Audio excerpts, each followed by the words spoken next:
like, hey, we're going to get some money back.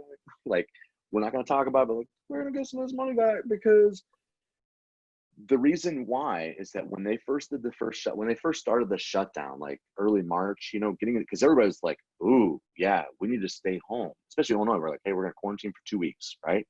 Yeah. No, that took our traffic count down, cut it by 85%. Wow. That's real talk. I mean, that's a real talk. Here locally, 85% easily. You drive out here on a Sunday and there was no one. Yeah. You could be driving out here on a Monday afternoon during like a normal busy time, no one on the road.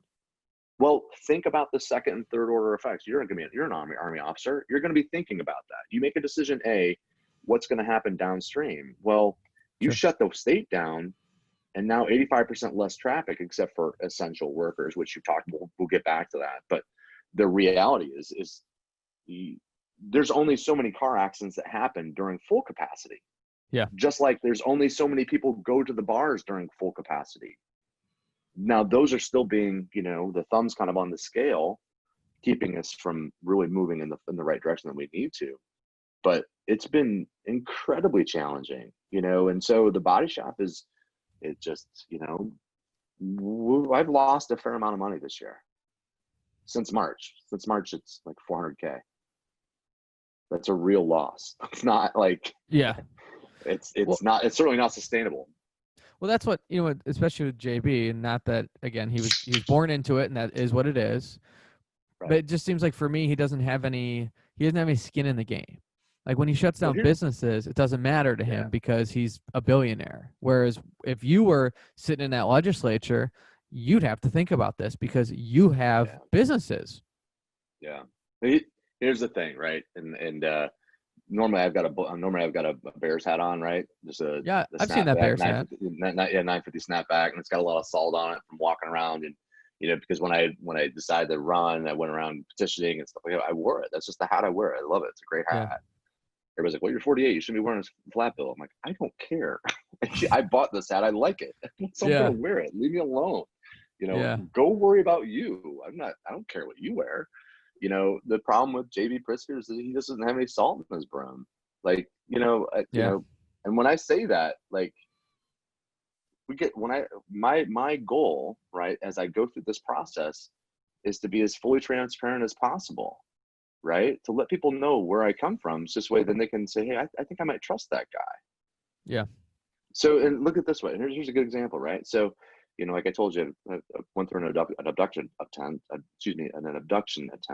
right? And I hate even saying like that, because to me, it was just like guys wanting us to pick us up, but that's what it was, right? It's a bad deal. Yeah.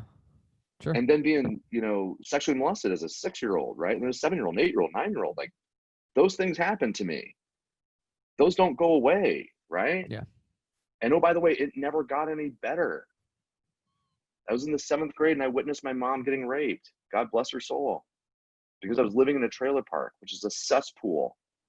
And the things I witnessed in that 9-month window of living there were just, it's awful. So when I say JB Pritzker doesn't have any salt in his brim, he doesn't. Can you imagine? Let's think of this. Let's think about this, right? Imagine here I am today, knowing that it never got any better. I mean, I know gun violence. I know what, domestic violence looks like. I know what abuse looks like. I know I know that, right? And so when I joined the military, it was really to get out and get somewhere safe and be around people that I thought I could trust, right? I didn't know at the time because I was 18, but looking back, that's what I did.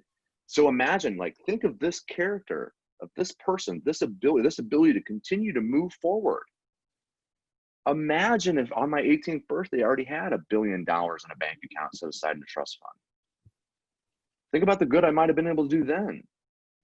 I'm wanting to take, one of my employees, she had two of her cars got broken into, and some birthday money was taken out.